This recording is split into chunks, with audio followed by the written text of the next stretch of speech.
This is a world of special abilities governed by rings, divided into 3 regions: the innermost celestial city, the surrounding administration zone, and the outermost exile land. Every child in this world must undergo ability assessment at the age of 8. Based on the results, they wear rings that record their personal information and corresponding abilities. The ring colors are linked to ability users' levels, and according to the color of the ring, ability users are divided into 5 levels. The highest tier, special class ability users wear gold rings. They are the supreme powerhouses, standing at the pinnacle of this world, with their innate top-tier abilities placing them at the apex of the entire system. Next are the advanced class ability users, who wear the second-tier silver rings. Though not as powerful as gold rings, they are still 1 in 10,000 elites. Then come the standard class with bronze rings, and lower standard class with gray rings. They represent the most mediocre groups among ability users, with average, unremarkable abilities. Below these 4 levels are the lowest, most inferior evil class, black rings. In a sense, they are the smallest and most humble existence in the entire system. No ability user treats them as human. The exile land is located at the outermost area. Buildings here are dilapidated, presenting scenes reminiscent of the apocalypse. A boy named Shang Yu stands before a glowing billboard, staring blankly at its contents. The billboard advertises the Death Life Club, a 7-in-1 elimination tournament where 7 people participate in each match, but only 1 survives. The winner receives a prize of 3 million. Shang Yu looks at the flickering lights on the billboard, thinking that with those 3 million, he should be able to buy that thing for him. Just then, another young man appears behind him, patting him and asking, "Ayue, what are you looking at?" Shang Yu anxiously tries to block the billboard, saying, "Nothing, Ahun, let's go." Before he finishes, Akun tilts his head and sees the billboard's content. The Death Life Club, huh? Saying death is hope is complete bullshit. What hope is there in death? Such slogans are clearly crafted by silver hands. After all, they just treat the lives of us black rings as a game, making us kill each other for their entertainment. Saying his, Akun suddenly realizes something, and looks at Shang Yu with a strange expression. "You're not having any weird ideas, are you?" Seeing Shang Yu shaking his head vigorously, Akun nods. "Good. It wasn't easy raising you."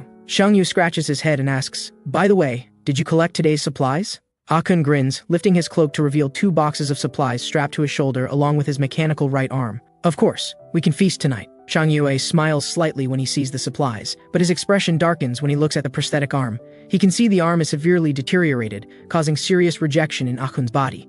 It can't be delayed any longer. Ahun notices Shang Yu's gaze and hastily covers his cloak, saying lightly, "Quick, hide it. If others see our supplies, they'll give us trouble." With that, he pulls Shang Yu away, and Shang Yu allows himself to be led. In front of a truck, a man is fighting with an old man over supplies. The old man cries out, "No, that's mine." The man angrily curses, "Looking to die, old man? Let go." With a final yank, he throws the old man to the ground. "Old fool, you've lost all your teeth. What do you need to eat for? Hogging supplies? You might as well die soon." He then drives away in the truck, leaving the old man crying on the ground. The man carelessly tosses the supplies into his truck, which is already full of looted goods. This scene unfolds before Shang Yu and Ahun as they pass by. Shang Yu whispers, "Looks like we can't use this route anymore. Let's go around." But Ahun says, "Wait." Shang Yue notices Ahun looking at the old man and frowns, whispering, "Ahun, you're not thinking of..." Before he finishes, Ahun takes out a box of supplies and throws it to the old man, then says, "Quick, let's go home. Don't linger outside." The old man sees the supplies and scrambles over, grabbing them without bothering to thank anyone before running away. This is life in the exile land. People fighting endlessly for food,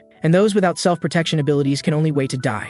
After doing this, Ahun and Shang Yue take a different route home. What they don't know is that as soon as the old man enters a building with the supplies, several people block his way, eyeing the goods hungrily. Humanity, kindness, trust, these qualities are worthless in the sin-ridden exile land. Those like Shang Yu who survive here are no different from being abandoned by God. After taking a winding detour, the two arrive at an abandoned garage. Asun walks up and pulls open the roller door. Shang Yu puts the supplies in a storage cabinet and counts them, saying, "Ahun, I've asked about going to the administration zone. Once you get your new prosthetic arm, you'll be eligible to apply to live there as a worker, although we'll see each other much less often." At this point, Shang Yu notices Ahun isn't making any sound and asks curiously, "Ahun, are you listening?" When he comes out, he sees Ahun has already fallen asleep on the sofa. Shang Yu takes a blanket and gently covers him. Looking down, Shang Yu sees Ahun's old prosthetic arm that he's removed. He picks it up and sees the word malfunction on the display screen. Unconsciously, Shang Yu thinks back to that day. When they were children, Ahun accompanied Shang Yu to collect supplies. Shang Yu told Ahun to wait while he went to get them. In this way, Ahun stayed where he was. Suddenly, a pair of hands reached out from a side alley, grabbed Ahun, and dragged him into the darkness. When Shang Yu returned with the supplies, Ahun was nowhere to be seen. As he searched everywhere, a chilling creaking sound came from a side alley. Shang Yue followed the sound slowly. But the scene before him left Shang Yue frozen in place. Ahun lay there, a blurry figure crouched on the ground, gnawing on Ahun's right arm. The figure looked up and saw the stunned Shang Yu. The person smiled, a bone-chilling smile, holding up Akun's severed arm toward Shang Yu. What, you want some too? This scene left a deep, indelible shadow in young Shang Yu's heart. Now Shang Yu has always felt that if he hadn't left Ahun alone there, perhaps everything would have been different. He sits on the bed, staring blankly at the sleeping Ahun, then gently puts down the prosthetic arm and whispers, Ahun, wait for me. This arm is what I owe you. I'll be back before dawn. He quietly opens the roller door and leaves, closing it behind him before walking away without looking back. Shang Yu doesn't know that his action today will stir up what kind of storm and change his fate. At the registration point outside the Death Life Club in the Exile Land, two staff members look a person in front of Shang Yu up and down, nodding and saying, this physical condition is good. Get on the bus. Finally, it's Shang Yu's turn. He feels nervous as the staff member takes a scanner and scans the black ring on Shang Yu's neck, but a system error prompt appears, showing none of Shang Yu's information. The two staff members are confused, looking at each other. What's going on? Never encountered this error before, one says. Shang Yu quickly explains, I get this prompt every time I collect supplies. It's been years, but it doesn't cause any problems. The staff member wearing a head-mounted display frowns slightly. Has this happened before? His colleague shakes his head. Never heard of it. In the Exile Land, it doesn't matter. But if you want to enter the administration zone, you should be careful. So they scan Shang Yu's black ring again, but still get system error. By now, the people behind Shang Yu are getting impatient. Can't register? Then hurry up and get lost. There are still people waiting, one shouts. Shang Yu ignores them completely. One hot-tempered person gets angry. I'm talking to you. Why are you pretending to be deaf? He says, slapping Shang Yu on the head. The blow is so sudden that neither the staff nor bystanders react in time. Shang Yu just turns around and stares expressionlessly at the person. This makes the person angrier. What kind of look is that, kid? Shang Yu ignores him and turns back to continue talking to the staff. Please scan once more. I must participate in this competition. Suddenly, Shang Yu feels a gust of wind from behind. He dodges sharply to the side, just avoiding a powerful kick from the person behind him. Shang Yu is unharmed, but the person behind him had stepped too wide and performs a split on the spot. The two staff members laugh and say, this kid is good. No information is fine. We'll just upload a new file. Among the onlookers, a man with disheveled hair smoking a cigarette frowns slightly. The person on the ground struggles greatly to stand up. His face is contorted with pain as he snarls, I underestimated you, punk. He reaches behind and pulls out a dagger. Just as he's about to attack, Shang Yu's information is uploaded, and he's invited onto the bus. The staff stop the man, saying with a cold smile, you can kill him at the arena if you want. Though angry, the man looks at the bronze ring on the staff member's neck and suppresses his rage. Even though they're just Silver's dogs of standard class, they're not someone a black ring like him can handle. Among the onlookers, someone snickers. Silvers have no eye for talent. They rejected me but chose a skinny kid. I'm clearly stronger, right? Others laugh. In competitions, there need to be strong and weak contestants to be interesting. Imagine a pretty boy dying horribly on stage. The ratings will soar. I can't wait to see him get beaten up. The disheveled man sighs. It's because there are too many fools like you that people without abilities are labeled as evil class and toyed with by ability users. He extinguishes his cigarette, walking toward the bus while continuing, you should be grateful you weren't selected, so you can breathe a little longer. Idiots. This statement immediately angers the others. What are you showing off for? Aren't you rejected too? The man smiles. I just happen to want to smoke a cigarette here. Don't you remember? Seems I haven't won enough matches. As a reminder, the man flips his hair up, revealing most of his face. The others immediately exclaim, damn, it's him! He's Qin Tian, the 8-time champion of the King's Tournament, someone shouts. Qin Tian, 40 years old, holder of the 8 consecutive victories record in the King's Tournament. By now, Qin Tian has reached the bus. A staff member smiles. Qin Tian, don't miss this bus again. Get on quickly. Qin Tian slowly boards the bus, scanning the few people inside. As the bus starts, he finds a seat and sits down, his thoughts drifting away. Cheer for your miserable survival. This is a one-way bus. There's no escaping death's fate. On the other hand, at the Jurisdictional Systems Library, which located at the center of Administration Zone, and all ring bearers' detailed information is recorded there. Someone stands at the main system control panel, hands flying over the keyboard. Suddenly, his hands stop as he stares at the screen. Then he laughs, muttering, these eyes are really identical to hers. Child of God, could it be you? On the screen is the newly entered data about Shang Yu. On the bus, Shang Yu doesn't know he's been targeted. He's staring out the window, lost in thought. He just wants to get back before dawn. Otherwise, if Akun finds out, he'll definitely get a beating. Suddenly, in the glass reflection, Shang Yue sees the person who fell earlier standing beside him with a short knife. As the knife swung down toward him, Shang Yue presses the adjustment button under his seat. His body falls backward rapidly, then his left leg rises sharply to kick the person's wrist. The short knife is kicked away, embedding in the roof of the bus. Shang Yue jumps up from his seat, facing off against the person. Qin Tian slightly raises his eyes, expressionlessly watching the scene. Seeing Shang Yu stand up, the man laughs arrogantly. Good.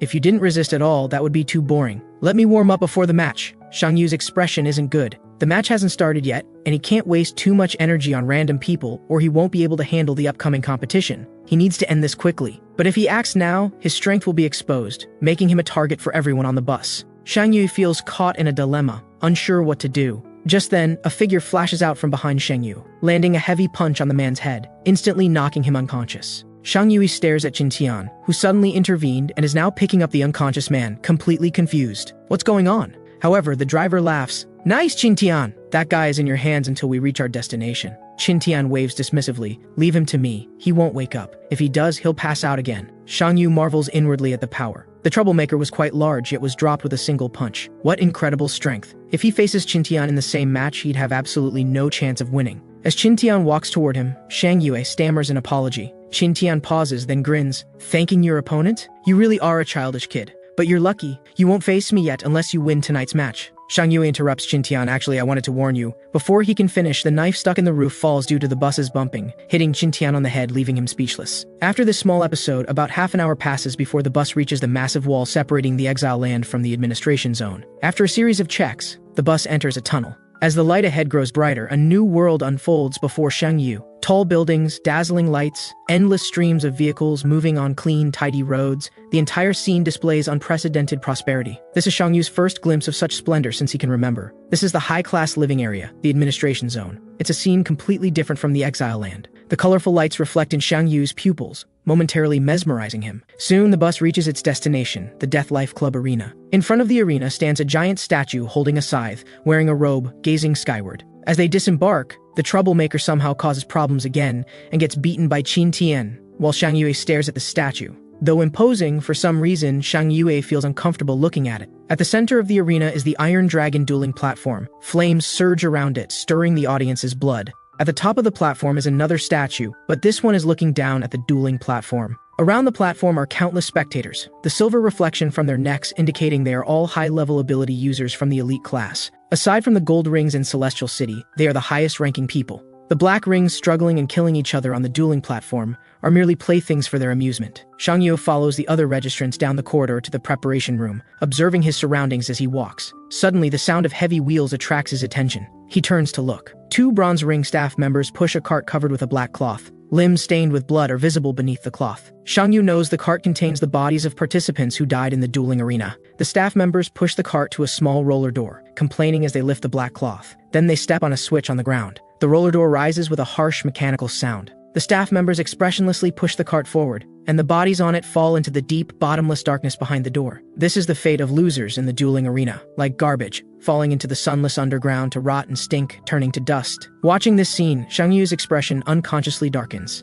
Meanwhile, in Celestial City, at the Liu family residence, a female steward stands before a massive door, slightly bowing. Electrical currents continuously seep out from behind the door. The silver ring-wearing steward speaks. "Young master, the prophecy day has arrived. Are you ready to depart?" As she finishes, the huge door slowly opens, and a tall figure walks out. The golden glow on his neck flashes momentarily. Simultaneously, in the arena's preparation room, all 6 people who came with Shang Yu are present. All 7 wear numbered vests. The atmosphere in the preparation room is extremely tense. The troublemaker who earlier confronted Shang Yu holds a short knife, glaring at him with hostility. To his right are 2 people, one with brass knuckles, the other with a dagger. Across from them are 2 people holding clubs, one with a retractable baton, the other with a spiked club. As for our protagonist Shang Yu, he's impressive indeed, holding nothing, perfectly empty-handed. The elimination rules state that with 7 participants per match, only 6 weapons are provided. The order of weapon selection is determined by the predicted win rate from the audience. Those with higher win rates choose first. Shang Yu ranks dead last with only 1.2% support.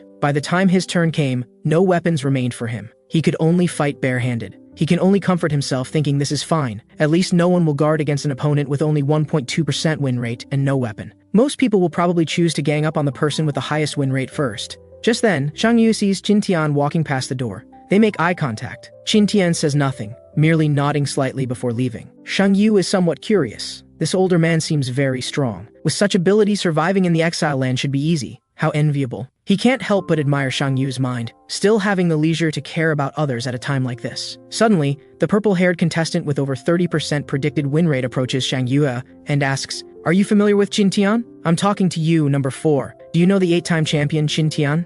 Shang Yu remains wary, saying expressionlessly, "I don't know him." The purple-haired man clearly doesn't believe it. "Then why would he help you on the way here? I didn't think he was the helpful type. You're not hiding your strength or something, are you?" "From what I know, Qin Tian only appreciates those with powerful abilities." Shang Yu shrugs. "You're overthinking. Aren't I the one who doesn't even qualify for a weapon?" The purple-haired man moves closer to Shang Yu, staring into his eyes threateningly. "You'd better not be lying to me, or I won't let you off." Shang Yu doesn't move, but not because he's calm. It's because the purple-haired man has pulled out a gun and pressed it against his stomach. A clear, pre-match intimidation. Just then, a piercing whistle sounds. The match is about to begin. The people in the preparation room all stand up, ready to enter the arena and struggle to survive in this slaughter. In a fight in the ring, there's only one way out for the loser. It's death. The 7 contestants are about to enter the arena when they're suddenly stopped by staff members. One says, "Contestants, to ensure the match's entertainment value, please wear these devices before entering." He opens his hand to reveal 7 button-sized mechanical devices. Shang Yu doesn't recognize them, but someone does, shouting, "Damn, microbombs!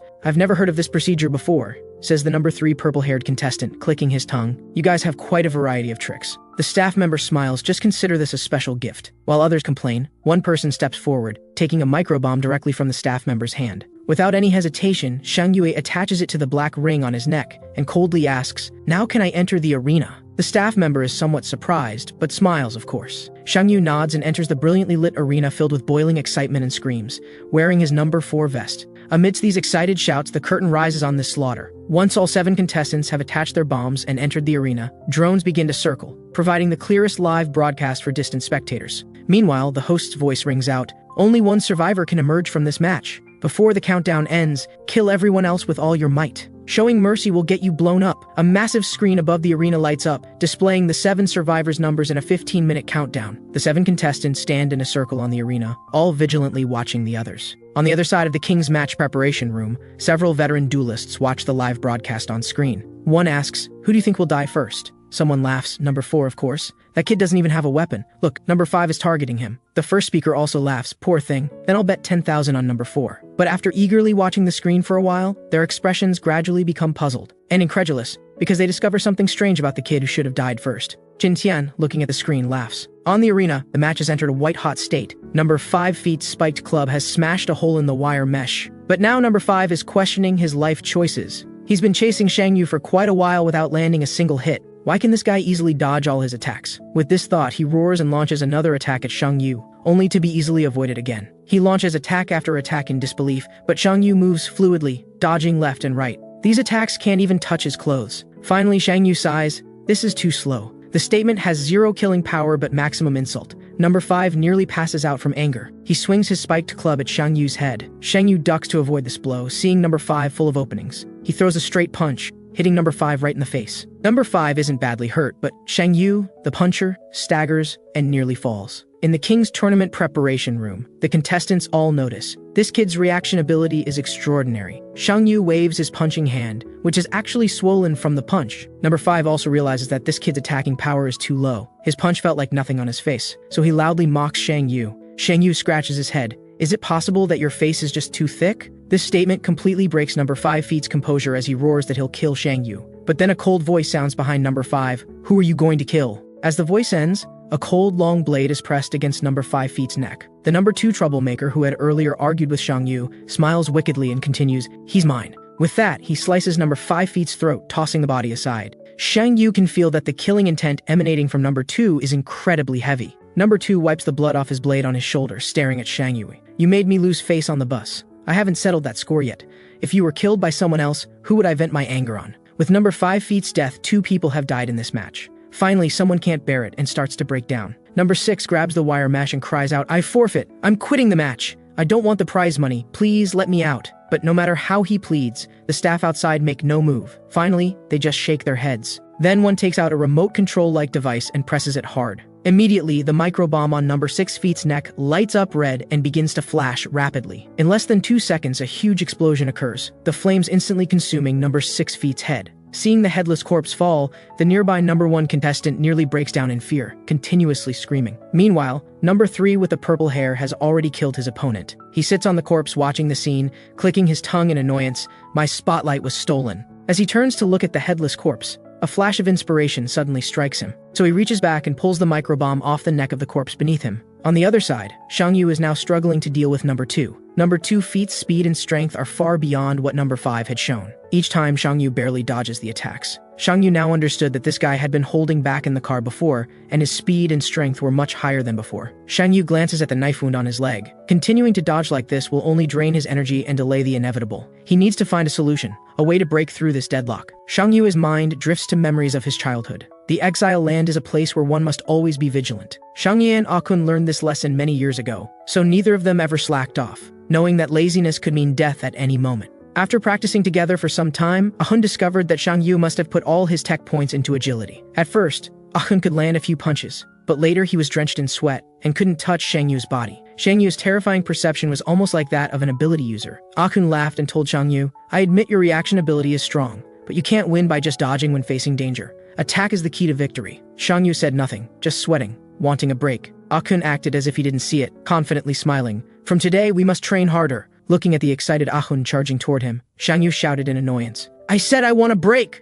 But Shang Yu's body seemed to be cursed, and no matter how Shang Yu trained, his attack power showed almost no improvement. Ahun found it strange, weird. Your dodging and reaction get better every day, but your strength and attack seem locked with no improvement at all. At this rate, your enemies are more likely to die naturally than be beaten to death by you. Ahun had his suspicions. He asked Shang Yu, "Could your lack of progress be related to that woman you always dream about? Don't you always dream of a woman wearing a god-level ring?" Shang Yu sighed, tapping the black ring on his neck. "That's just a dream. How could something like a god level have anything to do with me?" But actually, Shang Yu wasn't satisfied either. He didn't want to always hide behind the one-armed Ahun. He even hated his own weakness and incompetence. For this reason, he often practiced alone late at night. He wanted to become stronger, to not bow to fate, to not always be just a fugitive. Back to the present, Shang Yu's fighting spirit ignites as he prepares to attack number 2. Number 2, seeing Shang Yu no longer dodging, is absolutely delighted. He charges towards Shang Yu, howling. Number 2 attacks first, swinging his knife at Shang Yu's head. Shang Yu leans back to avoid this blow. Then his body sways backward again,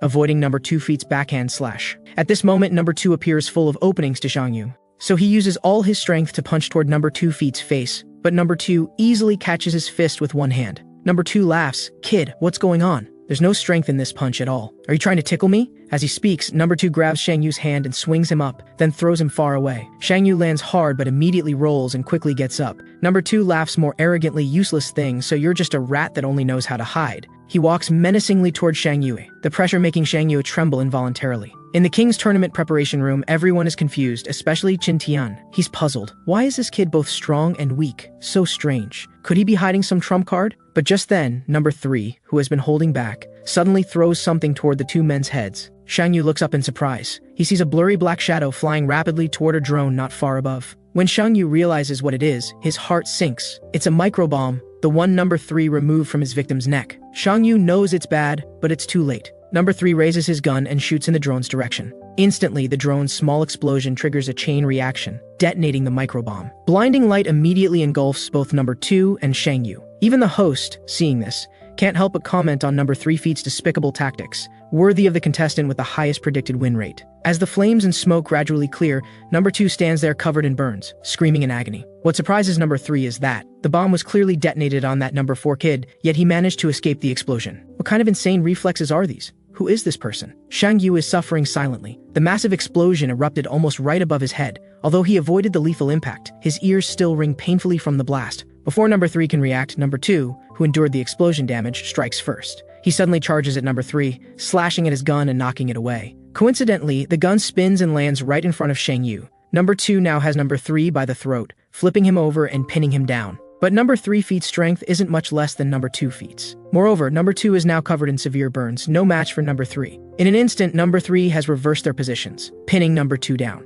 Number 2 looks towards Shang Yu in the distance and roars, "The gun! Pick up the gun and shoot him." Shang Yu makes no move, just coldly staring at number 2. Seeing this, number 2 can only surrender. "Fine, I know. Save me first, and I'll give you the victory. That's a full 3 million. Number 3 suddenly laughs, snorting coldly. He shifts his weight downward, and the long knife pressed against number 2 feet's chest pierces his heart. Number 2 convulses a few times on the ground before dying completely. Number 3 slowly rises, stretching his body and muttering, "Damn, making me look so pathetic." He raises his head to look at Shang Yu, his face bearing a cold smile. Just as he's about to say something, a gunshot suddenly rings out. Number 3 freezes, slowly looking down to see a large hole in his chest, with blood pouring out frantically. Before he can react, 3 more consecutive gunshots sound, 2 hitting his chest, 1 hitting his head. The shooter is actually number 1, who has been hiding until now. He laughs maniacally. 3 million. 3 million is all mine now." The moment number 3 falls, the entire arena fell into an eerie silence, and then thunderous cheers broke out. This was the kind of fight they wanted to see. The cheers even spill out of the arena,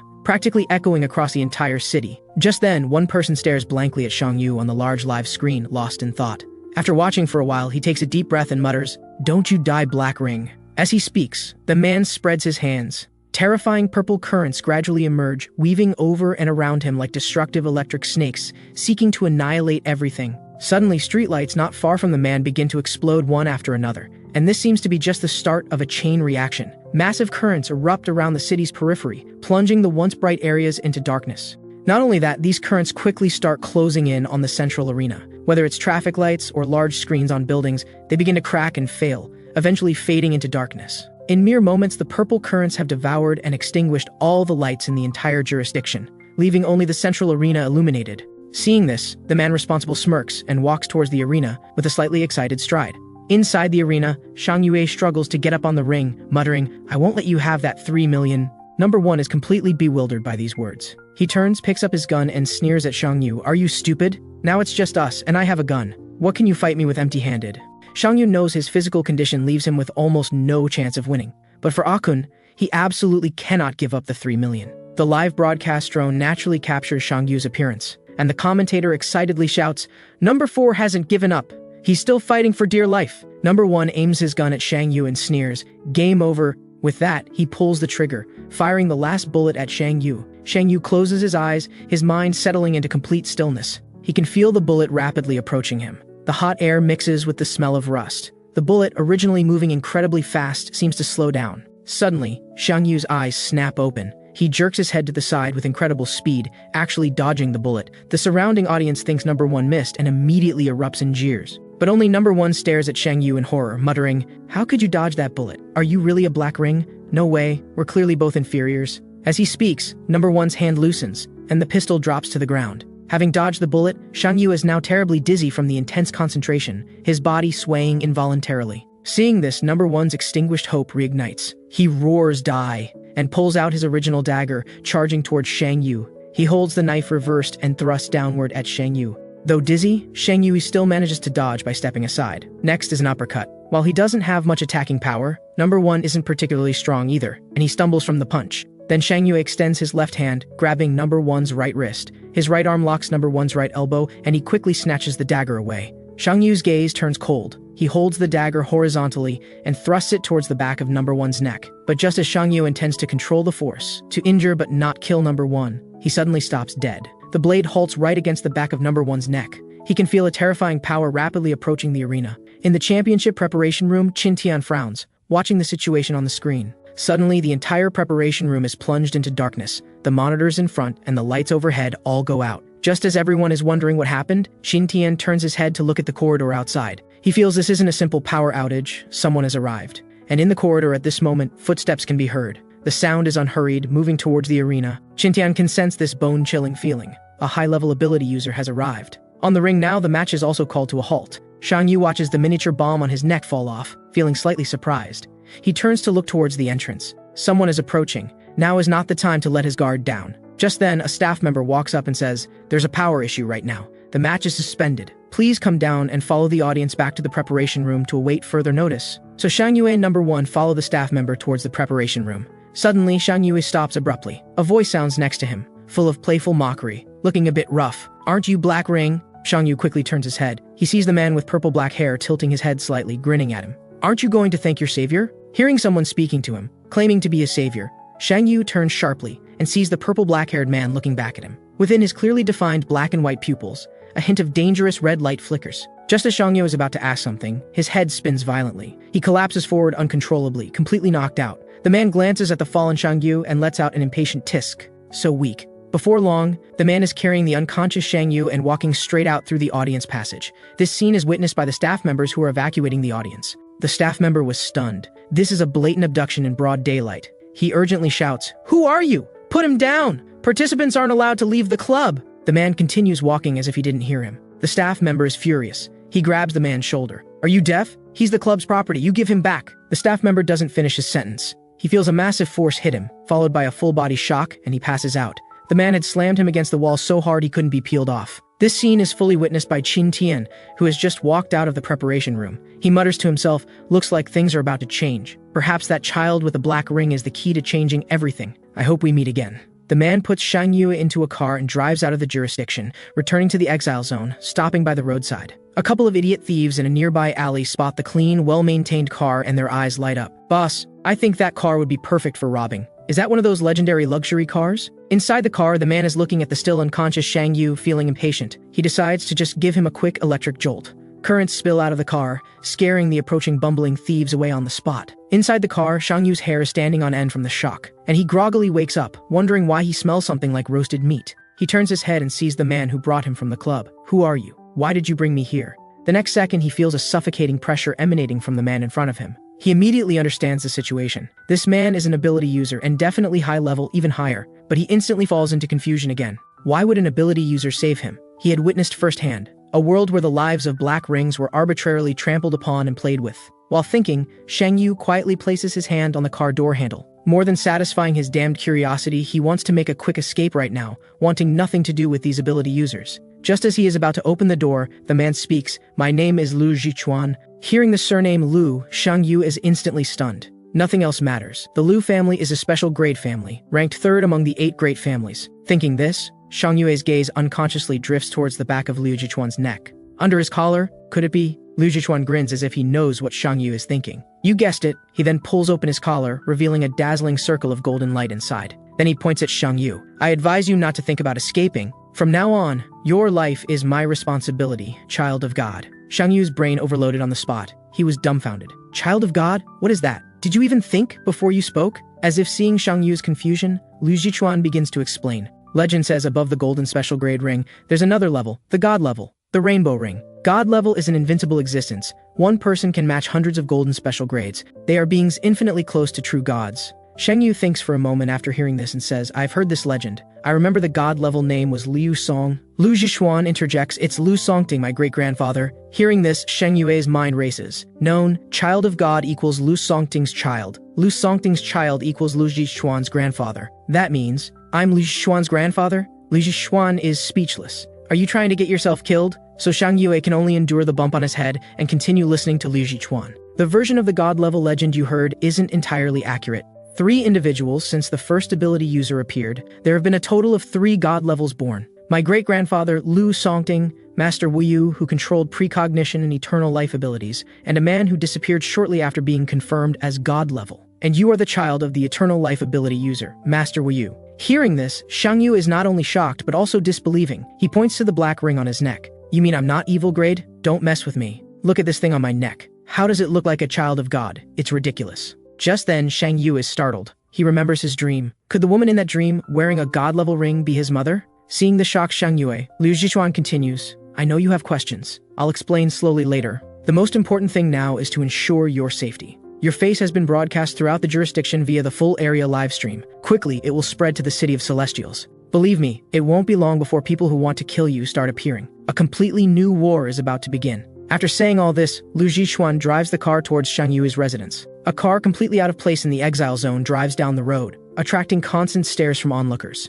Inside the car, Shang Yu leans against the door, silent. Liu Zhishuan glances at him, thinking he is having trouble accepting what he just said. So he deliberately starts a conversation, asking, why risk participating in the elimination match? You should have a clear understanding of your own strength. Shang Yue looks at him and says, because I need money. Just as Liu Zhishuan is surprised, Shang Yue suddenly sees a shop by the roadside and says, pull over. Liu Zhishuan follows Shang Yue to a shop selling used appliances by the roadside. The boss glances at Shang Yue. You again? Did you bring money this time? Shang Yue nods and looks at Liu Zhishuan. Liu Zhishuan looks bewildered. Why are you staring at me? Am I money? Shang Yue immediately pulls the moral obligation card. Didn't you say you'd be responsible for me? Liu Zhishuan is speechless. He can only turn to the boss and say, get him the best one. So the two of them go into the shop, watching the boss rummage through boxes. Shang Yu explains, I have a friend in the exile zone I grew up with. His name is Akun. He's lower common grade and originally didn't need to stay in the exile zone, but because I'm here, he used his arm inconvenience as an excuse and has been reluctant to leave. I want to win the match and buy him this arm so Akun can move normally and then apply for a legitimate job in the jurisdiction. Liu Zhishuan looks at Shang Yue in front of him and sighs inwardly. It seems he doesn't know how many people's fates he will change by participating in this match. When Shang Yue walks out of the room holding a box, Liu Zhishuan reminds him, Anyone you have contact with could become their target. If you want what's best for him, you need to leave him as soon as possible. Shang Yu's face darkens upon hearing this, and he nods. Let me go back and explain the situation to Ahun first, then we can make a long-term plan, okay? Besides, I still have a lot of questions for you. Before long, Lu Zhichuan drives Shang Yu back to where he lives. Shang Yu gets out of the car, while Lu Zhichuan waits inside. Shang Yu runs towards the roller shutter door, holding the box. He thinks to himself that if Ahun sees him like this, he's definitely going to get scolded, but it will be worth it. He plans to tell Ahun about the special grade and his own identity. He wonders what expression Ahun will have when he hears it.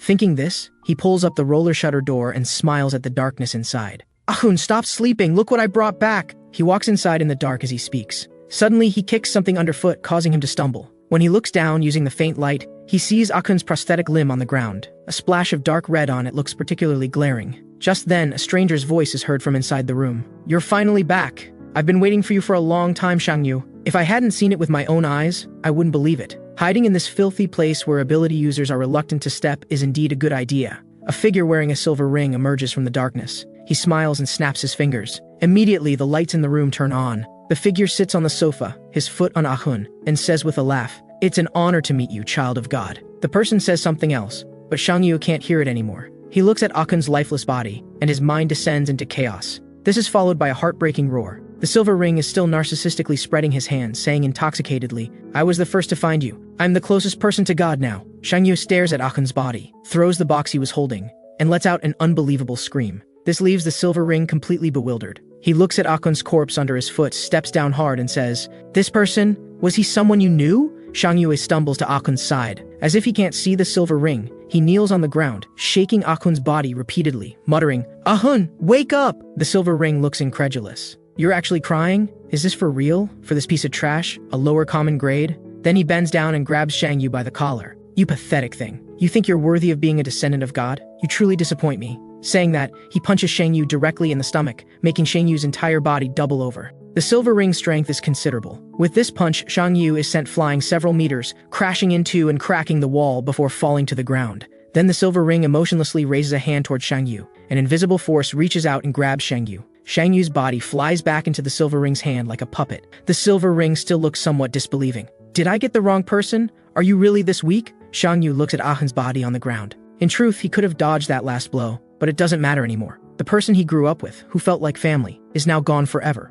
Why wasn't it him who died? And now, the force in the silver ring's hand tightens. Shang Yu can feel his life rapidly draining away, but he has given up struggling. Perhaps dying like this is the best option. Suddenly, Shang Yu feels his consciousness sink violently downwards, as if falling into a door. The next instant, two hands reach out from within that door. One grips the doorframe, the other presses on Shang Yu's head. A voice rings out in Shang Yu's mind, "Get out of the way, coward." Just like that, Shang Yu falls into the pitch-black door, and another Shang Yu walks out from it. That Shang Yu looks at the falling Shang Yu with disdain. Then, with a click, the door closes completely. The silver ring, still clutching Shang Yu, instantly feels something is wrong, but it's already too late. Shang Yu suddenly raises both hands and grabs the silver ring's arms. The next instant, a strange power erupts. Shang Yu twists his hands and sends the silver ring flying. He slowly exhales a puff of white mist, which seems drawn to him, swirling around him. Then he slowly lifts a foot and walks towards the silver ring, who has fallen to the ground. The silver ring is now full of terror. That single move from Shang Yu just now completely twisted off his left arm. He looks up again and sees Shang Yu is already close. The white mist swirling around him emanates an endless chill. The silver ring looks up and begins to beg for mercy.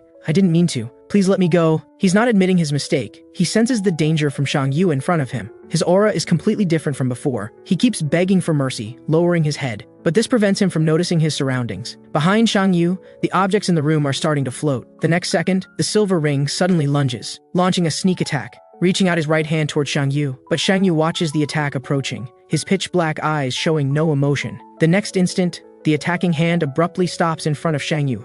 It's not that the silver ring doesn't want to continue attacking. His hand is no longer obeying him. It's then he sees the floating objects behind Shang Yu, and his heart trembles violently. This is the ability of telekinesis. Before he can react, Shang Yu lunges forward and punches the silver ring squarely in the face. He was knocked several meters away. At this time, Shang Yu no longer looked weak. He was simply a magic berserker. The silver ring was hit by the punch and smashed against the wall, causing a large part of the wall to collapse. This isn't over yet. Shang Yu waves his hands, and the floating objects pursue the silver ring. The silver ring can only roll and crawl on the ground to dodge these attacks. But there are too many things floating behind Shang Yu, and Shang Yu's hands don't stop. Finally, after dodging a crashing metal cabinet, the silver ring knows he can't keep this up. But he has no thought of resisting now. He can only walk around Shang Yu and run towards the door. Right now, he regrets it, deeply regrets it. If he had just killed Shang Yu instantly earlier, he wouldn't be in this pathetic state. In a blink of an eye, the silver ring reaches the door. He knows a bit about telekinesis. The ability has a distance limit. If he can just get out of range, into the open space outside, they won't be able to do anything to him. One could say the silver ring's thinking is quite optimistic. As soon as he reaches the door, a figure flashing with purple lightning blocks his path. Lu Zhichuan looks at him with a dark, icy face. You think you can just leave? After making such a mess, you think you can run? The silver ring looks at the gold ring on Lu Zhichuan's neck, then at the scar on his face and the rampant currents, and instantly falls into terror. These three things combined mean only one person, the infamous Liu Zhichuan. In just this short moment, the pitch-black-eyed Shang Yu has flashed behind the silver ring. The silver ring curses inwardly, but it's already too late. Shang Yu raises a hand behind him, and the silver ring's broken left arm rises uncontrollably and grabs his own neck. As the left hand tightens, the silver ring struggles desperately, even attacking his own left hand with force, but it's completely useless. Finally, with a crack, he snaps his own neck. The silver ring's body sways, and he falls to his knees with a thud, dying on the spot. Shang Yu's body also sways. Then he kicks the silver ring's corpse aside like trash. Afterward, he turns his head, his eyes like abysses, staring at Lu Zhichuan. Lu Zhichuan smiles at this scene. What, are you going to fight me too? Before Lu Zhichuan can say another word, Shang Yu's eyes roll back, and he falls face first to the ground. Honestly, it was a hard fall. The white mist around Shang Yu also begins to gradually dissipate. Liu Zhichuan watches this scene and can't help but frown slightly. This seems a little different from the prophesied child of salvation. Who knows how much time has passed? The sky is gradually getting dark. Shang Yu, who has been sleeping soundly on the sofa for a long time, suddenly calls out Ahun and sits up, clearly startled awake from a nightmare. He slowly gets up and looks up to see the figure under the white cloth on the metal bunk bed in front of him. Shang Yu looks up slightly and sees Lu Zhichuan standing by the door smoking. Beside him is the silver ring's corpse, now unrecognizable. Lu Zhichuan seems to sense something and slightly turns his head. You're awake, Shang Yu doesn't reply. Forcing back the sadness in his heart, he stands up and limps to Ahun's corpse. He tremblingly lifts the white cloth and sees Ahun's lifeless face. The immense grief almost drowns him. Then he bends down and picks up Ahun's body. But the fight had almost completely drained Shang Yu's strength. His body sways, and he falls towards the ground. But even as he falls, Shang Yue uses his body to protect Ahun. Lu Zhichuan just watches, his eyes seeming to be pondering something. Finally, Shang Yue manages to pick up Ahun and walks past Lu Zhichuan, continuing towards the outside. Shang Yu's eyes are vacant. Ahun, whom he considered family, has left him forever. He comes to the tree in front of the house. Shang Yue uses a shovel to dig a hole and carefully places Ahun's body inside. This is where they played together since they were kids, and now it has become Ahun's burial ground. Shang Yue scoops up a handful of soil and carefully sprinkles it over Ahun's body. Before long, the excavated soil completely buries Ahun. Shang Yu finds 2 branches, simply ties them into a cross and places it in front of Ahun's grave. Shang Yu sits blankly in front of the grave, sitting there until dusk. Suddenly, he seems to hear Ahun's voice. How long are you going to look so glum? He snaps his head up and sees Ahun bathed in sunlight with a smile, saying to him, cheer up! As he speaks, Ahun squats down and pats Shang Yue on the head. Without saying anything more, he gradually disappears, and Shang Yu can only sit by the grave and cry. After another while, Liu Zhichuan, who was pretending to nap in the car, is woken up by a tapping on the window. He rolls down the window and sees Shang Yu, whose eyes are swollen from crying, looking completely distraught. He is a bit surprised. You're crying like this? Before Liu Zhichuan can speak, Shang Yu asks first, did Ahun die because of my identity?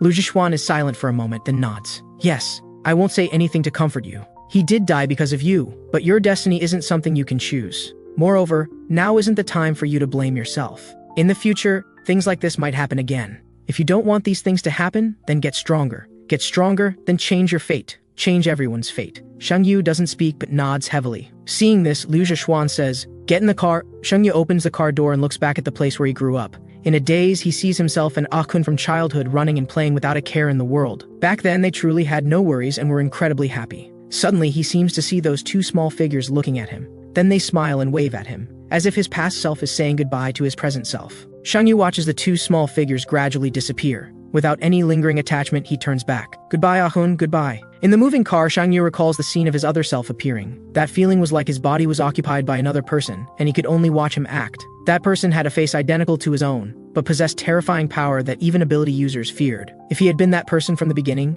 perhaps Ahun wouldn't have died. Thinking this, Shang Yu is suddenly startled, and he clenches his fists in frustration. How could he have such a pathetic thought? Liu Zhichuan's car drives down the street, looking completely out of place in the exile zone. People on both sides of the road, whether gang members or thugs, stare intently at the car. Shang Yue sees Lu Jichuan driving randomly and asks in surprise, "What are we doing?" Lu Jichuan answers with 2 words, "Location scouting, picking a building with a good view to be our base of operations. You also need some clean clothes." Before Shang Yue can even say thank you, Lu Jichuan suddenly slams on the brakes. If it weren't for his seatbelt, Shang Yue would have hit his head on the dashboard. Liu Zixuan looks at the building in front of them. It's a red and black building. Although it's also old overall, it's much better than the other dilapidated buildings. Liu Zixuan examines it sufficiently and nods. "This can barely work. Let's get out." They arrive in front of the main door and see 2 people holding weapons standing guard, looking unfriendly. "Which gang are you from? State your names." Shang Yu also shrinks back slightly and whispers, "Liu Zixuan. This is the Black Bear Gang's territory. We should find another place." The Black Bear Gang is quite strong in the entire exile zone,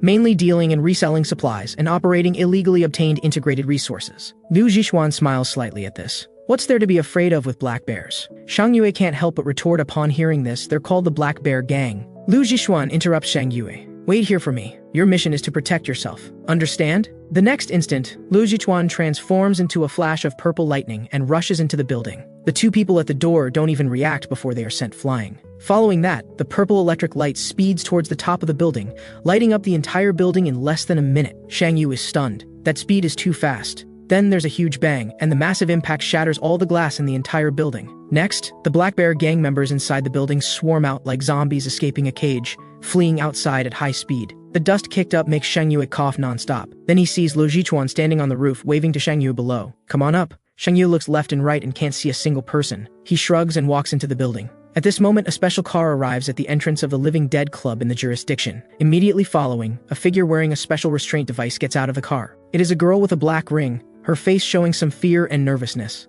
She is led to a place where a person is sitting slumped over. Behind them is a human-shaped dent in the wall, clearly indicating this person was just peeled off the wall. The girl comes in front of the person sitting on the ground, places her hands on their head, and emits waves of faint light. After a moment, the girl stops her actions and collapses to the ground as if exhausted. The men in black who brought her frown and ask, "How is it? Did you see the attacker's appearance?" The girl is sweating profusely but still nods and says, "A purple black-haired gold ring, the rare Thunder Shadow." When he left, he took away a young man wearing a black ring. Hearing this, the men in black nod and say to their companion, "All right, send her back to the research lab." The girl looks at the person who died completely because of her ability, a look of shame and sorrow on her face. She mutters inwardly, "I'm sorry." After escorting the girl into the car, the men in black say to their companion, "Young Master Liu is publicly going against the 8 great families. But what's the deal with him taking that black ring? Forget it. Let's report the situation first." On the other side, Shang Yue is now in a completely unfamiliar environment. Blood-red light seems to surge in the surrounding darkness. Akun's voice keeps ringing out, as if crying out to Shang Yu for help with all his might. Shang Yu runs endlessly towards the sound,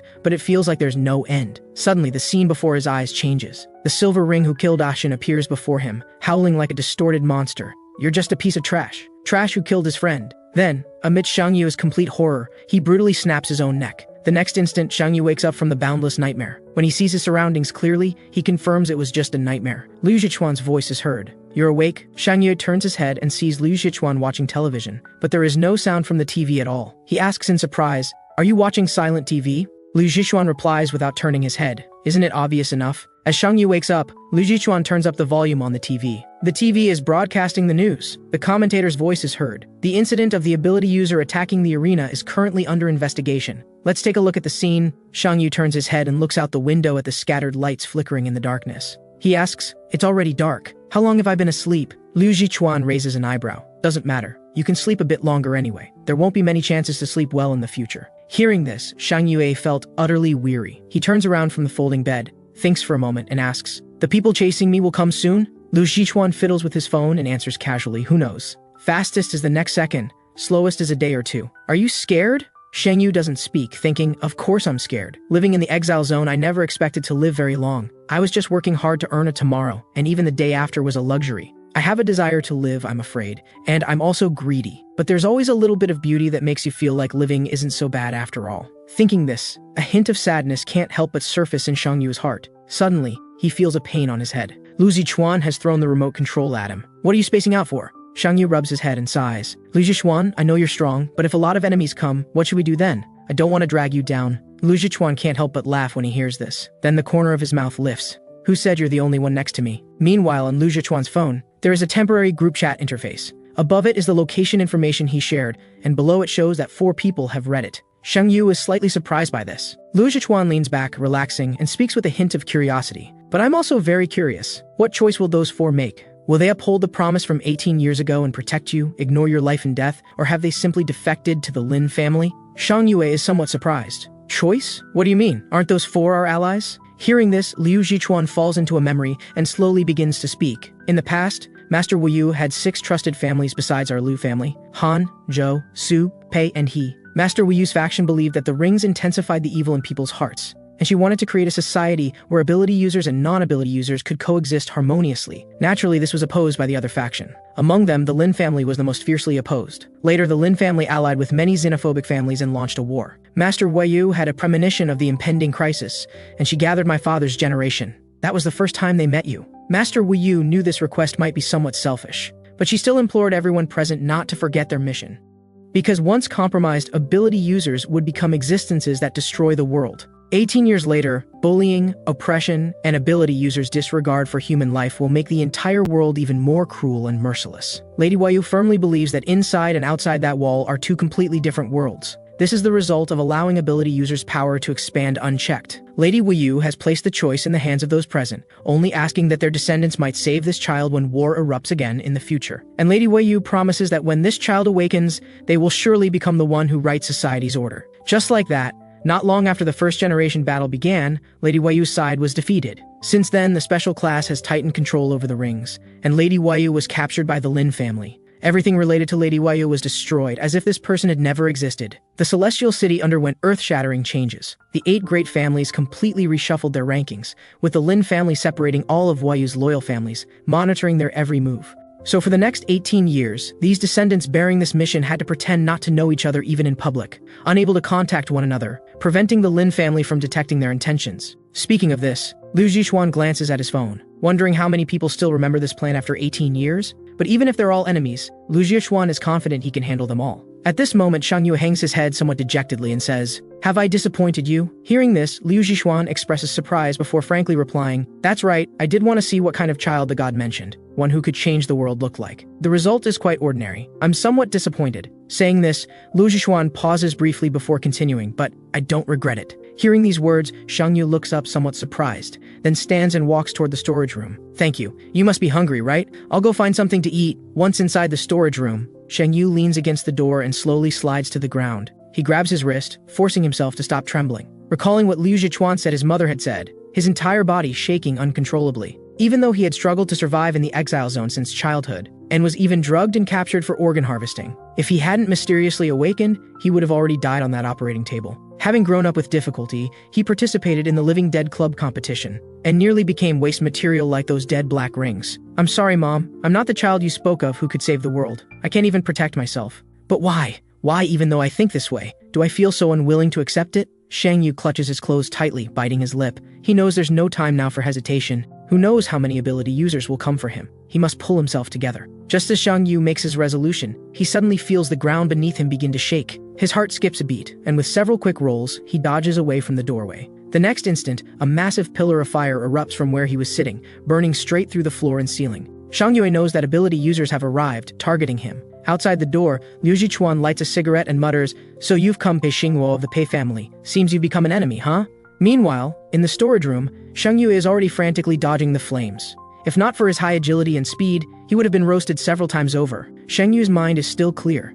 He can clearly feel that this fire is coming for him. But how is this possible? Locating his position so quickly, yet he hasn't even seen what the attacker looks like. Can this fire track his aura? As his mind races, Shang Yu keeps moving, hiding behind a shelf. Through the gap, he looks toward the direction of the fire, and discovers something that chills him to the bone. The fire chasing him can actually split, only to see that fire split into a smaller flame, directly hitting the shelf in front of Shang Yu, shattering the entire shelf. Shang Yu's first thought is to hold out until Liu Zhichuan comes to rescue him. But the next second, he rejects this idea. If he can only rely on others' protection, he'll spend his whole life running. Shang Yu suddenly reaches out and grabs another shelf beside him, violently throwing it at the flame. The shattered flame transforms into multiple streams in the blink of an eye, hovering in mid-air. Shang Yu has had enough of this hiding. Looking at the approaching flames, Shang Yu's mind is incredibly clear. He quickly suppresses his aura. Since the flames track his aura to locate him, he'll make them unable to sense him. At this moment, he recalls Achun's words and smiles bitterly in his heart. "Achun, you were right. Dodging can't win a battle. If that's the case, then bring it on." As those flames approach, a massive explosion erupts,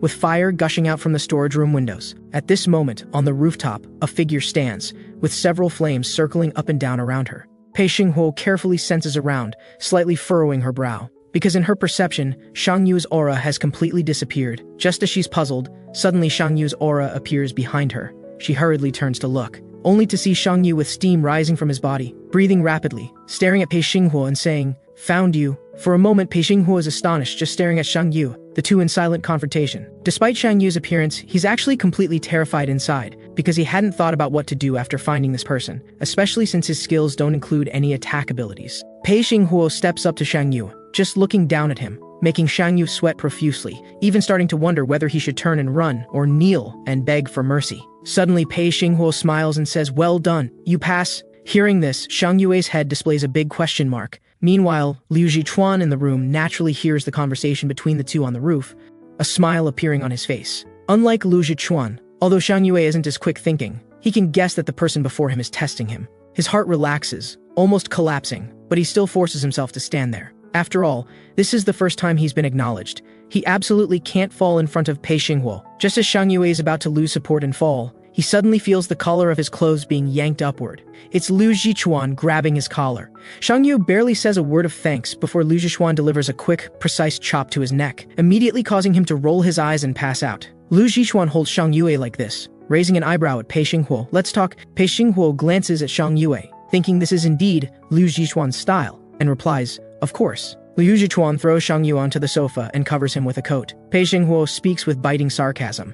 Super sensing is just slightly faster reactions after all. Lady Weiyu's child actually inherited such a useless ability. Our future is truly filled with hope and light. I might as well go home. Liu Zhichuan listens with twitching eyelids, thinking this person's mouth is still so poisonous, but he still speaks. "I don't think so. Just now facing your sudden attack, he was able to hide his aura at the moment the flames were about to consume him, then accurately locate your position. Such bold judgment. Others might not manage it." Pei Xinghuo pouts, "That's only because I showed mercy. But your evaluation of him is quite high. What happened before I arrived?" Liu Zhichuan recalls the black-eyed Shang Yue, who with one strike, made the silver ring break its own neck. But he doesn't say this, only smiling mysteriously. "There are indeed some interesting things." Then looking at Pei Xinghuo's neck, he raises an eyebrow. "We haven't seen each other for 16 years. Looks like your training has been tough." Pei Xinghuo touches the scar on her neck and smiles. "Likewise. Besides, you with that scar on your face have no right to talk about me." Hearing this, Liu Zhichuan is extremely displeased but unable to refute, feeling quite uncomfortable. Pei Xinghuo looks out the window at the city and says softly, "Dawn is approaching. Who knows whether the next arrival will be friend or foe?" Liu Zhichuan clicks his tongue. Whether friend or foe doesn't matter, as long as their mouth isn't so poisonous. Meanwhile, in Celestial City with its 4 seasons spring-like beautiful scenery, this is an area where only top-tier ability users can live. An environment completely incomparable to the exile zone on the outskirts. In the central district, a huge building designed in the shape of a ring stands out prominently. This is the assembly hall of the 8 great families. 2 staff members wearing silver rings look at the vehicles arriving below. One sighs somewhat sentimentally. This assembly hall hasn't been used for years. Reopening today must mean something big is happening. The other person glances in the direction of the elevator, snorting with some disdain. "I still miss the era when Lady Weiyou was in charge. How glorious this assembly hall was then. Those who came were the strongest of the families. Unlike now, what kind of things are coming? Just a few monsters pretending to represent the 8 great families. Ghosts, as the name suggests, are existences that cannot be exposed to sunlight. And the ghosts mentioned here are appointed by the current 8 great families, responsible for investigating the whereabouts of Lady Weiyu's descendants, while also handling various emergencies involving ability users who damage the world." In the elevator, a ghost wrapped in bandages mutters, "Want to pull out the tongues of those who talk too much." Then turns to look at another ghost. "That's what you're thinking, right?" The ghost with C written on his chest smiles. "How naughty. I never said that." But the next second, his eyes narrow, staring at the Chi family's ghost with murderous intent. "Eavesdrop on my thoughts again, and I'll kill you." The scene shifts to the assembly hall in Celestial City. At this moment, 7 figures stand around a round table with the images of Shang Yue and Liu Zhichuan projected on the walls on both sides. The 7 ghosts look at these two with eyes full of deep vigilance and undisguised disgust. One of them speaks first. "This Liu Zhichuan, everyone present should know him, right?" The results of his ring test back then caused quite a stir. In terms of pure strength, Liu Zhichuan is the only ability user approaching God-tier level. "I don't want to face him." The Shi family ghost lowers his head, staring at Shang Yue and the screen, unconsciously swallowing and saying, "Then send the mixed bloods. Keeping those inferior breeds, isn't it for a day like this?" Then a sickly smile appears on his face. "What a pity. I really want to taste what a god's child is like." The He family ghost also speaks. The trouble we need to solve isn't just Liu Zixuan, but also the one going to support him. As he speaks, he brings up another screen showing footage of Pei Xinghuo rushing to the scene. For some reason, when the ghosts see Pei Xinghuo, they all show varying degrees of unease and anxiety. Finally, the Lin family ghost in the main seat speaks. Send people to capture Sheng Yu. I want him alive. As for this one from the Pei family, kill her. The Kong family ghost frowns. What about the remaining 3 loyal families of Wuyu? They currently haven't made any moves. The Lin ghost speaks. The weapon manufacturing master Su Ye disappeared 10 years ago. He didn't leave any descendants, so the Su family is no threat. Among the Han family descendants, there is one with extraordinary talent named Han Shu, but he's chronically bedridden and incapable of fighting. As for Zhou Shi of the Zhou family, after that battle, the Zhou family sent him to a temple to cultivate and sever ties with him. I think he's the one who needs the most vigilance. Saying this, the Lin ghost pauses, his voice full of contempt. Go warn them. If they continue to be cowardly turtles, then we'll spare their lives. But if they intend to support Liu Zixuan, then kill them all. After receiving their orders, 3 of the 7 ghosts immediately vanish. At this moment, the He family ghost slightly furrows his brows, looking out the window. Outside the window, an inconspicuous little bird is leaving the windowsill, flying into the distance. In a moment, that little bird reaches a temple within Celestial City, circles once, and flies toward a particular location. There is a splashing waterfall, and on a huge rock beneath the waterfall, a white-haired figure sits cross-legged, breathing steadily. The little bird, unafraid of humans, lightly lands on the man's shoulder, then at the white-haired man's ear, chirps incessantly. Zhou Shi slowly opens his eyes, nodding slightly. Is that so? The Liu family descendant has already met with Shang Yue, and Xinghuo has set out as well. The little bird seems anxious, gesturing while chirping louder, as if reminding the man of something. Zhou Zi slowly rises, letting the bird perch on his hand. He slightly raises his hand, letting the bird fly up, seeming to comfort it. Go now. I can handle this alone. Just as the bird flies away, in the pool behind Zhou Shi, the silhouette of the Shi family ghost slowly emerges from the water, staring intently at Zhou Shi's back. Meanwhile, at the Su family home, the huge house is completely empty, without a single person. An utterly eerie silence. Suddenly a mist appears in the Su family house, and a figure emerges from the mist. It's the Chen family ghost. At this time in the hospital, Han Shu of the Han family lies sleeping in a hospital bed, with machines emitting beeping sounds from time to time. Several sharp branches glowing green slowly extend out, surrounding Han Shu. The Kong family ghost controls these branches, closely watching Han Shu lying on the bed. At this moment, far away in the exile zone, Shang Yue is awakened from his sleep by a huge noise. Liu Zixuan and Pei Xinghuo have already reached the window. Shang Yue walks groggily to the window. Liu Zixuan, are enemies coming? Liu Zixuan is silent for a moment, thinking they can hardly be called enemies. The discontent on his face is about to overflow. He thinks, do people from the exile zone all have this kind of overestimating themselves? Just a few people think they can take the territory from my hands? 6 or 7 people stand downstairs, with the leader holding a megaphone and shouting, "Those upstairs, shall we sit down and talk?" Shang Yu takes a closer look and finds it someone familiar, Qin Tian from the Living Dead Club. He's about to say something when Liu Zixuan presses his hand on his head. Liu Zixuan says, "I have nothing to talk about with you." Qin Tian also smiles. "I'm not talking to you. I want to talk to that pink-haired boy you've kidnapped. This is a conversation between us black rings." Soon after, Pei Xinghuo, guarding the door, glances at Liu Zixuan beside her. "Can you hide your disappointment?" Liu Zixuan is silent for a moment. "You can tell?" Pei Xinghuo nods speechlessly. It couldn't be more obvious. Hearing this, Liu Zixuan simply stops pretending, saying somewhat maniacally, "My hands are itching so badly now. Where are the real enemies? Hurry up." Pei Xinghuo sighs helplessly, thinking, is there anyone who can control this madman? She really fears being infected by him. Inside the room, Shang Yue and Qin Tian exchange pleasantries, with Shang Yue apologizing for occupying Qin Tian's Black Bear gang territory. Hearing this, Qin Tian waves his hand.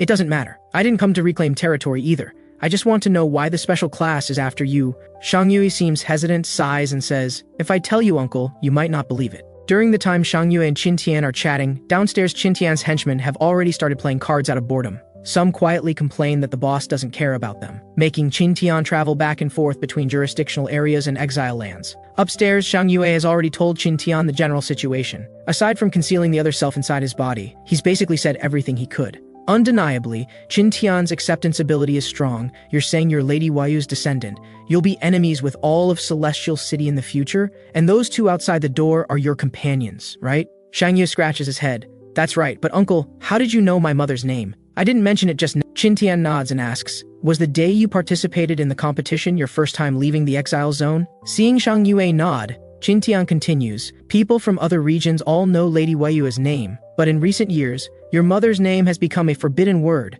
not allowed to be mentioned in any situation. Saying this, he smiles. I'm actually surprised by your frankness. We've only met once. I could walk out this door and immediately reveal your location to those who want to capture you. Aren't you afraid? Shang Yu smiles and shakes his head. You won't do that. My intuition tells me you're a trustworthy person. Despite how I look, my intuition is quite accurate. Qin Tian looks into Shang Yu's eyes. In just 2 days, this kid's eyes have changed so much. So he speaks, as a reward for your honesty, I have some clues about your mother to tell you. Hearing this, Shang Yu is startled, unconsciously grabbing the armrest of the sofa. Qin Tian slowly begins. 20 years ago, I interviewed for a job to go to the jurisdictional area to help build a structure. The geographic location and purpose of the building were all confidential. On the bus, we were even required to wear blindfolds. As time passed, I clearly sensed that what we were building might be a special prison. One day, while transporting materials, I saw that a door beside me was open. Passing by, I instinctively glanced inside. I discovered that prison seemed to be designed to hold just one person. And from the mouths of passing gold rings, I also heard a term. That was God's cage. Qin Tian pauses here. I guess your mother, she might very well be imprisoned in this prison right now.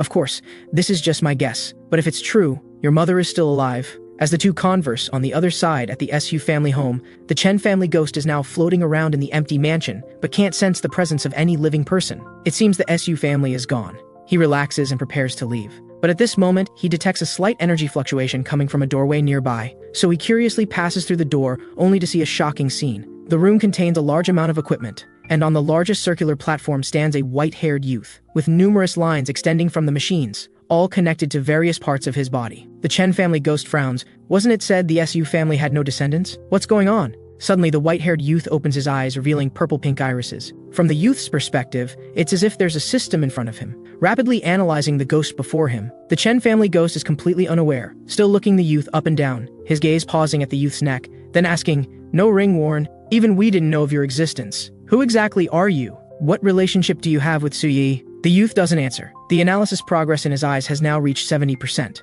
Just as the Chen family ghost is about to become impatient, the analysis progress reaches 100%. Then the youth looks at the ghost before him and says, Chen Yan. With these words, Chen Yan is suddenly shocked. Since becoming a ghost, no one has known his name. The mist around his body begins to spread out, as he stares at the youth and asks, How do you know this name? Answer me. As he speaks, Chen Yan suddenly disperses his form, reappearing behind the white-haired youth. But before he can attack, the youth has already raised his hand, aiming at Chen Yan behind him. What follows is a blinding flash and a massive impact exploding outward. Chen Yan immediately transforms into mist, escaping through the wall of the room. The white-haired youth shudders, disconnecting all the tubes connected to his body. At this moment, Chen Yan is already outside the wall, crouching and spitting blood. What frightens him isn't that the youth could harm his mist form, but more the youth's ability, emitting a shockwave from his palm. That's the ability of Luo Xingguang, who's already dead. How could a descendant of the Su family? He slowly stands up.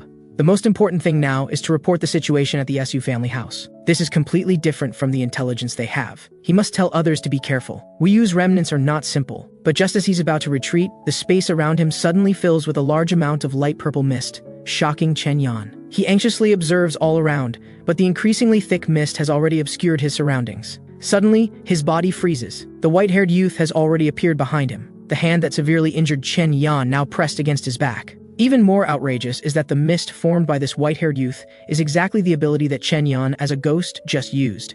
Chen Yan feels a wave of despair, momentarily forgetting even to beg for mercy. The youth whispers in his ear, softly saying, boom. In an instant, a blinding light erupts, a huge beam of light exploding outward, piercing through several surrounding walls. Chen Yan only manages a scream at the beginning, then falls completely silent. Just as the Chen family ghost dies, at the temple, the Shi family ghost emerges from the pool. He manipulates the surrounding water flow, forming water balls of various sizes beside him. Then he grins wickedly, waving both hands at Zhao Shi. Those water balls, like bullets, shoot toward Zhao Shi at lightning speed. But Zhao Shi, looking at the fierce incoming water balls, shows no expression whatsoever. He merely raises his hand toward those water balls, and they suddenly halt in midair, completely escaping control and hovering. Zhao Shi gently turns his palm, and the water balls gather back into flowing water, gently flowing around him. Then, as if performing magic, countless small birds formed from water fly out from the flow, circling and flying around Zhao Shi, finally turning into a fine rain, returning to the pond. Throughout, Zhao Shi's face remains expressionless, just silently watching the Xi family ghost. He speaks, if you want to blame someone, blame yourself for choosing to come to me. The Xi family ghost is now completely shocked. Though his attack wasn't at full power, it was effortlessly neutralized by the youth before him.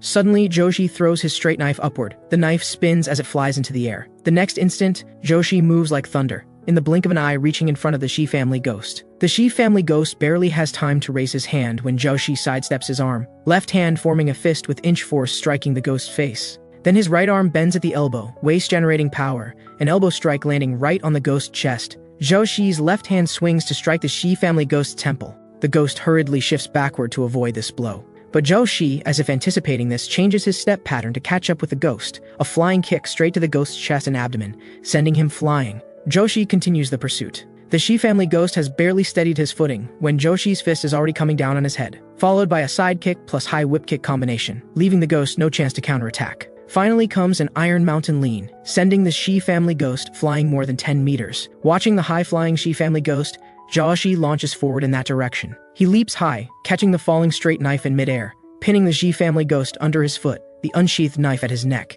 This series of attacks has completely dazed the Shi family ghost. He asks in shock and confusion, "What kind of ability are you using?" Zhao Shi still wears that expressionless face, replying, "Against the weak, I never use abilities." In the main hall, a huge Buddha statue sits on a lotus platform, receiving incense and overlooking everyone. Hundreds of monks sit cross-legged in the hall, striking wooden fish and chanting sutras. On the other side, Zhao Shi still stands before the waterfall. The difference is that his face is now spattered with drops of blood, yet the blade is spotless, having been washed clean by the water flow. Below him lies the thoroughly dead body of the Shi family ghost, while in the pool, blood surges like hell itself. At this time in Han family's monitoring room, beside the unconscious Han Shu on the bed, stands the ability user who can control branches, the Kong family ghost. He uses his vine wrists to lift Han Shu's arm and squeeze it. Han Shu has no reaction at all. The Kong family ghost nods to himself. It seems the intelligence wasn't wrong. Han Shu is indeed a living dead person without mobility. But even so, the Kong family ghost hasn't withdrawn his vine wrists,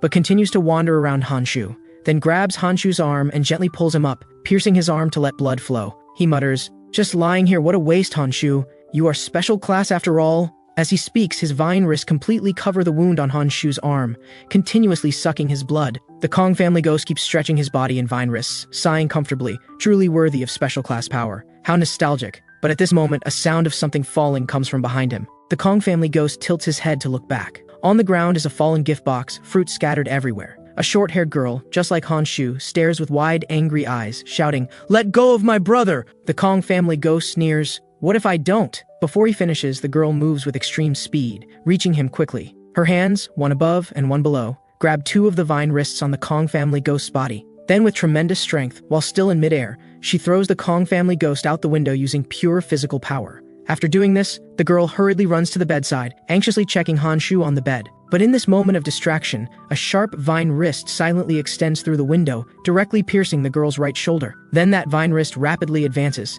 the huge impact force pinning the girl against the wall. As the vine wrist withdraws, the Kong family ghost's voice sounds again, "Too careless, little sister." Then his vine wrists retract, wrapping up Han Shu from the bed, leaping out the window. The girl's heart fills with alarm at the sight, and she immediately pursues through the window. Just as the girl shouts "Stop" right there and chases out of the hospital room, her landing shattering a large patch of ground, the Kong family ghost has already been intercepted. The newcomer is none other than the mother of Han Shu and the girl, the head of the Han family. The Han family head looks the Kong family ghost up and down, her eyes pausing briefly on her son. Before speaking, "A ghost graces our humble abode, yet doesn't give advance notice? We could have opened the door to welcome you." Saying this, she raises an eyebrow, her voice taking on a hint of mockery. "Why make yourself so disheveled?" The Kong family ghost also knows he won't get any advantage today, but still speaks defiantly, "Stop putting on airs with me. You're Wayu's lapdog." Hearing this, several silver rings behind the Han family head immediately want to attack in anger, but are stopped by her raised hand. The Kong family ghost continues, "You should be clear about what the Liu family is doing now. I'm under orders to warn you.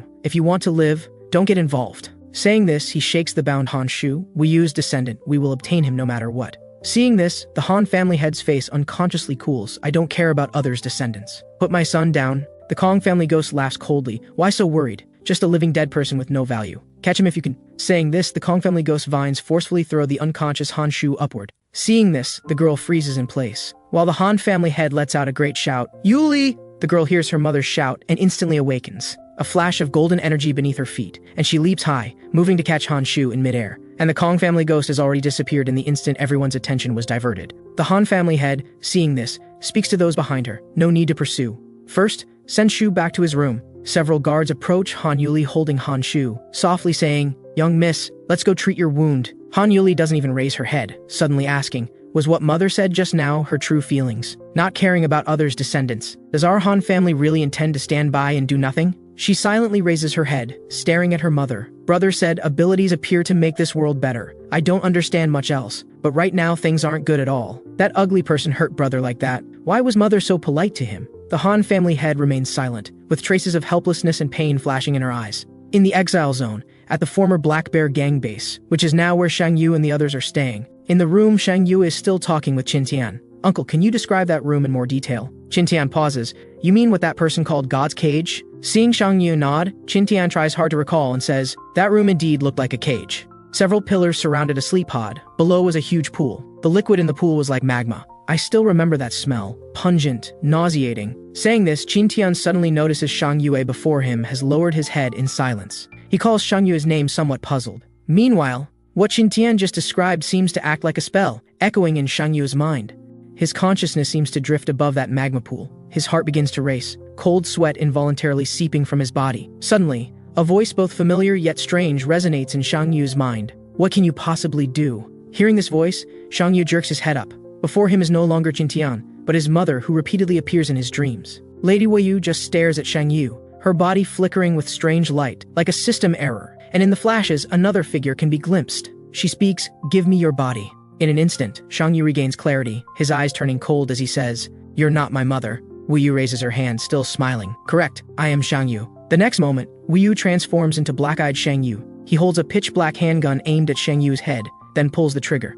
With a gunshot, the bullet from the chamber roars as it pierces through Shang Yu's forehead. In the real world, Shang Yu suddenly throws his head back, then lies motionless on the sofa, like a soul departed from his body. Qin Tian, seeing Shang Yue suddenly collapse, hurries forward to check on him, then rushes out of the room, calling to Pei Xinghuo and Liu Zhichuan. Come quickly, the pink-haired boy is acting very strangely. Upon entering, the two see Shang Yu lying there, his breathing almost imperceptible. Pei Xinghuo approaches and begins shaking Shang Yu vigorously to wake him, but aside from producing some dangerous cracking sounds from his neck, nearly breaking it, there's no effect. At this moment, Shang Yu's eyes are empty and vacant, like his soul has left his body. In his mental world, Shang Yu faces black-eyed Shang Yu before that door, his face full of resistance. Black-eyed Shang Yu applies only slight pressure, and the immense pressure forces Shang Yu to his knees. Black-eyed Shang Yu speaks, give me your body. Shang Yu can feel that he and this entity are completely different levels. The enormous pressure from the other's ability nearly immobilizes him. Black-eyed Shang Yu leans close to Shang Yu's ear, whispering words of temptation. Don't you remember? You summoned me first. When your friend died tragically, when you had no way to face your enemy, you called me forth. I replaced the cowardly you. How strange, why are you so resistant now? It makes me a little sad. In the coming war, only I can win. Give your body to me, and I won't disappoint them or you. So, give your body to me. Shang Yu's entire body resists, but now he can do nothing. Before black-eyed Shang Yu, he can't even make a sound. Black-eyed Shang Yu leans close to Shang Yu's face, continuing to whisper, come on, speak up. Say you're willing to give your body to me, coward. But at this moment, from the white door beside them comes a jarring electrical sound. Black-eyed Shang Yu frowns, cursing under his breath. There are too many interruptions. As soon as these words fall, Shang Yu's vision shifts, and he blurrily sees Qin Tian, Liu Zhichuan, and Pei Xinghuo standing before him. Liu Zhichuan, seeing Shang Yu react, says, I told you, he prefers electric shocks to flames. Pei Xinghuo quietly extinguishes the flame in her hand. Let's see if your shock has fried his brain. And in this moment of Shang Yu's blur, black-eyed Shang Yu's final words echo in his mind, we'll meet again soon. The previously dazed Shang Yu instantly becomes alert. He suddenly reaches out, forcefully grabbing Liu Zhichuan's wrist. With this, everyone in the room is startled. Shang Yu raises his head to look at Liu Zhichuan. Liu Zhichuan raises an eyebrow. What? Just to be clear, Xinghuo told me to shock you. Pei Xinghuo nearly ignites. You asking for trouble? But Shang Yu's next words shock everyone even more. Liu Zhichuan, fight me. After a few seconds of silence, Liu Zhichuan clicks his tongue. Damn, the shock was too strong. Pei Xinghuo feels Shang Yu's forehead. Temperature seems normal. Maybe the electricity just fried his brain. Shang Yu shouts in exasperation, I'm perfectly fine. Shang Yu looks completely serious. I need an ability. Only combat can stimulate my ability, so please, Liu Zhichuan, fight with me. At these words, the room again falls into an awkward silence. Liu Zhichuan and Pei Xinghuo exchange glances. Finally, Pei Xinghuo can't help but laugh. What extraordinary overconfidence. Liu Zhichuan says with some irritation, not just that, this is simply an insult to me. However, Pei Xinghuo thinks for a moment and says, but it's not a bad idea for you to practice with him. At least let him understand the cruelty of reality. Just note that enemies will arrive soon. Be careful not to exhaust too much energy. Liu Zhichuan hears this and can't help raising his voice. Whose energy are you talking about? Mine?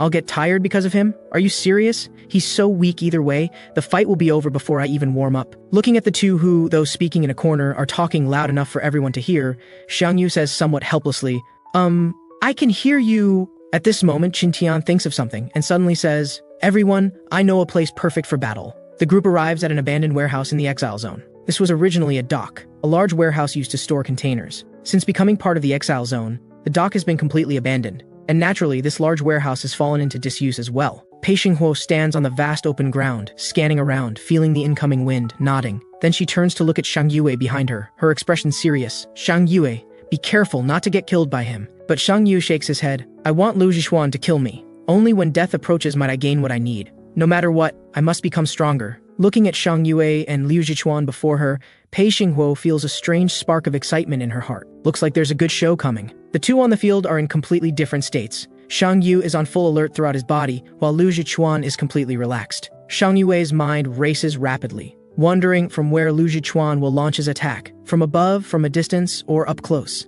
He keeps telling himself to stay calm. If he concentrates enough, he'll surely see Liu Zhichuan's movements clearly. Only by first understanding Liu Zhichuan's attack method can he think of countermeasures. Just as he's on high alert, Liu Zhichuan suddenly lets out a light laugh, then raises his hand, surging electricity appearing around him, like living electric snakes twisting around Liu Zhichuan's body. Liu Zhichuan smiles and says, since that's the case, let's add a bit more battlefield atmosphere here. He raises his hand toward the sky, snapping his fingers. In an instant, electricity surges skyward, weaving into a honeycomb-shaped semicircular dome in the sky. That dome expands in the blink of an eye to a diameter of 30 or 40 meters, enclosing Liu Zhichuan and Shang Yu within. Seeing this, Pei Xinghuo's expression changes dramatically, silently cursing bad news, and rushes forward to punch the dome with full force. But the dome doesn't show a single mark, instead generating a huge repulsive force that sends Pei Xinghuo flying. Pei Xinghuo looks at the dome with a grave expression, muttering, Shang Yue, don't you die. As for Shang Yue inside the dome, he still doesn't realize the seriousness of the situation as he continues to face off with Liu Zhichuan.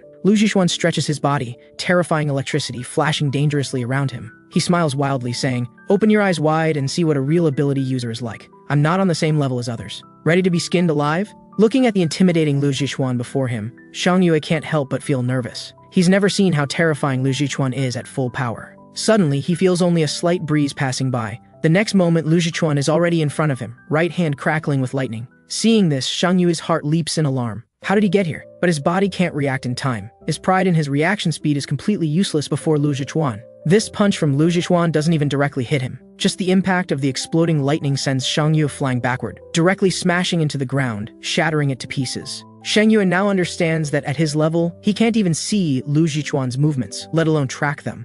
And Liu Zhichuan is still only using one hand. If he went all out, Shang Yue would have passed out by now. Liu Zhichuan looks at Shang Yu lying on the ground, his intimidating aura spreading out along with the lightning, even causing the space around him to distort slightly. He looks like a demon king emerging from ancient times. Liu Zhichuan smiles, hang in there, Shang Yue. I haven't even started warming up yet. If it ends this quickly, it would be rather boring.